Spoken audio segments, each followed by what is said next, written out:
Hey everyone, thanks for stopping by. Or hey, thanks for coming back. Okay, today I'm going to finally finish the series of building your own bicycle with a little maintenance that you should do right after you break it in. Maybe even a little before. So I'm going to walk you through that step by step to help you get reliability out of your brand new build. Alright, before we get to that, me and my double cola are going to answer somebody's question. Unfortunately, I forgot the paper at home with her name written on it, but you know who you are. They asked about it in a previous video. Told them the next time I made one, I'd show them what it is. So, without a further ado, let's check it out. What the person wanted to know was, in the background of one of the videos, which I didn't know they were in it, they just happened to be hanging around, what were these controllers hanging for? And the answer to that is, without any more suspense, my shop has a tram overhead crane.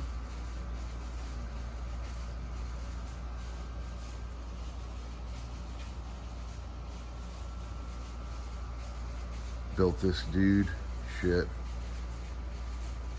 over 35 years ago. Yes, I started out with a chain fall and a come along like everybody else. That is what got this bad fella built and installed. It goes the length of the building.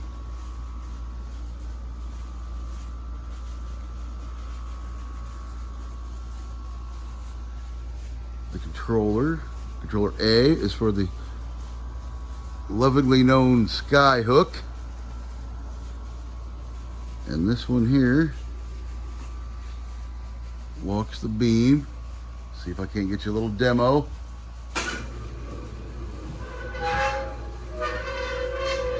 Sounds like she could use a little oil on the tracks. But other than that, that is what the controllers were hanging down for, and that's what they run. Okay, now it's time to get to the video at hand. And now, back to our regularly scheduled program. All right, it's the end of the series. In this final video of building your own bicycle, I'm going to offer just a few friendly tidbits to help you get the most reliability and the longest longevity that you can out of your build. Now, everybody kind of differs on how many miles or how long or how many tankfuls of fuel you should have before a break-in actually has occurred. Myself, I just go with one tank. That's enough miles for the engine to meet itself and all of its partners inside, all the mechanical equipment. Same thing with the wheel bearings, etc. So, I suggest, after your first tank full of fuel, take a couple moments out of your day. Shouldn't be over 10, 15 minutes tops. You have all the tools necessary because you built the bike. But I would start at the front, that way I don't miss anything going toward the rear. I would shake my wheel back and forth a little bit. Keep an eye down here where the bearings are. If you see it have any play at all, it's not the end of the world. If you catch this in the early stages, right after, like this one, when it's brand new, you're in good shape. You'll take your 15 millimeter wrench or whatever size fits your wheel nut, loosen this side, just take a little tension off, you don't have to spin it off. And inside here is how you can adjust the bearing to get the slop out of it, because that's what we want to do. We don't want any wobble left and right in our wheel bearing.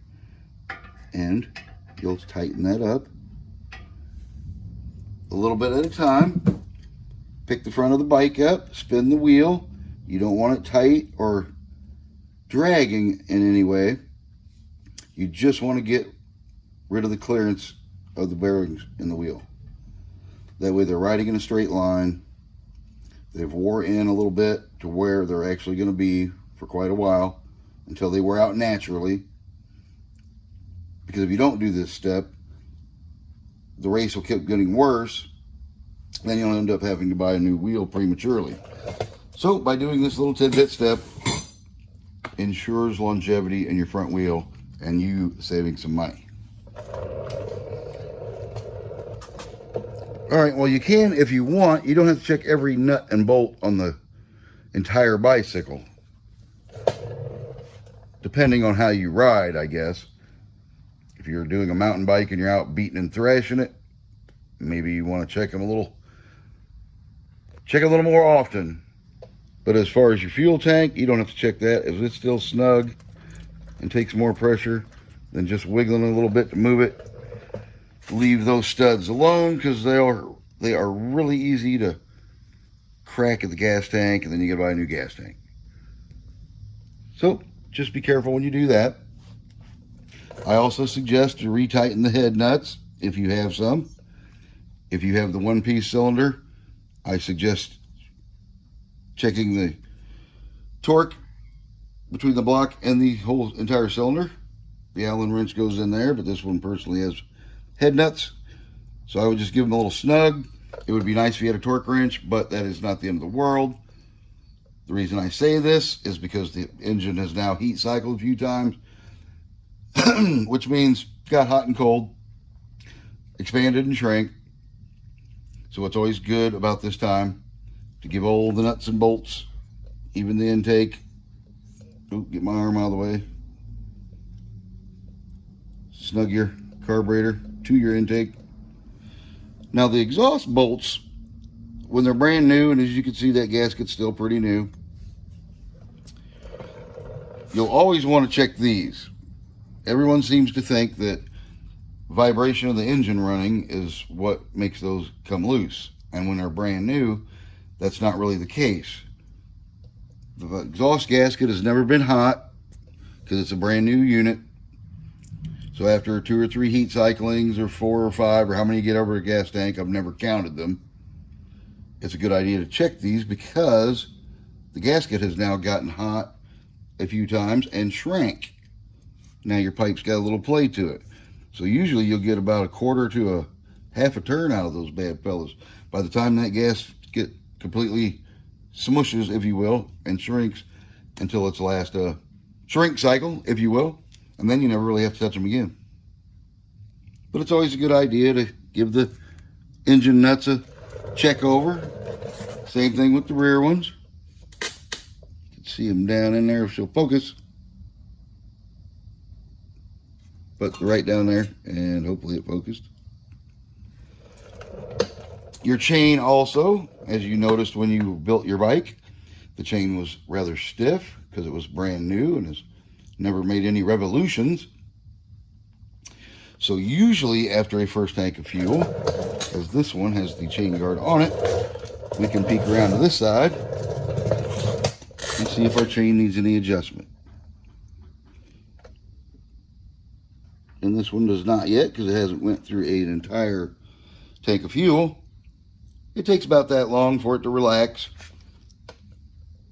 All the pins and bearings to wear into each other a little bit. And that is a simple tidbit of maintenance too. Just like you did when you built it. You'll take your 14mm wrench, hold the other side with your screwdriver, slide your tensioner up till you got a little slack in your chain, about a 1/4 inch, like I said, because you don't want it tight like a banjo string. That's hard on the wheel bearings. Retighten it, and problem should be solved for quite a long time. Yes, these require a touch of maintenance from time to time, but it is not a daily ritual. If everything is operating the way it should be, and you're not too hard on your bike out riding it, By that, I mean wide open all the time, hitting potholes, jumping railroad tracks, etc., curbs, what have you. That is really about all the maintenance you have to do. We will come back here and also move our rear wheel from right to left. Take a look down here and see if we see any movement from side to side. If we do, we will repeat the same step we did on the front by loosening the rear axle nut. You can pick a side. I always do the right side because it's easier to get the wrench in between there. You can snug the cones up. Once again, they'll squeeze together. Do it just a little bit at a time if you are having to do it, until the wheel still rolls freely, but you don't have any side to side movement in your wheel bearing.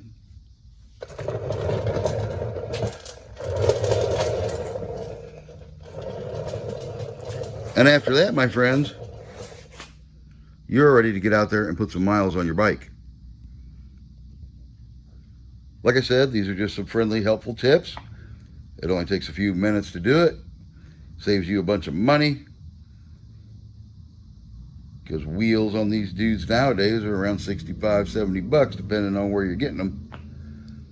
So if there's any possible way I can take care of my equipment and not have to spend money on it all the time, that is what I prefer to do. All right. Well, I hope that series helped anyone out answering any questions or seeing the video and understanding how that part goes on there. Okay. Until next time, everybody take care of yourselves, and I will see you later.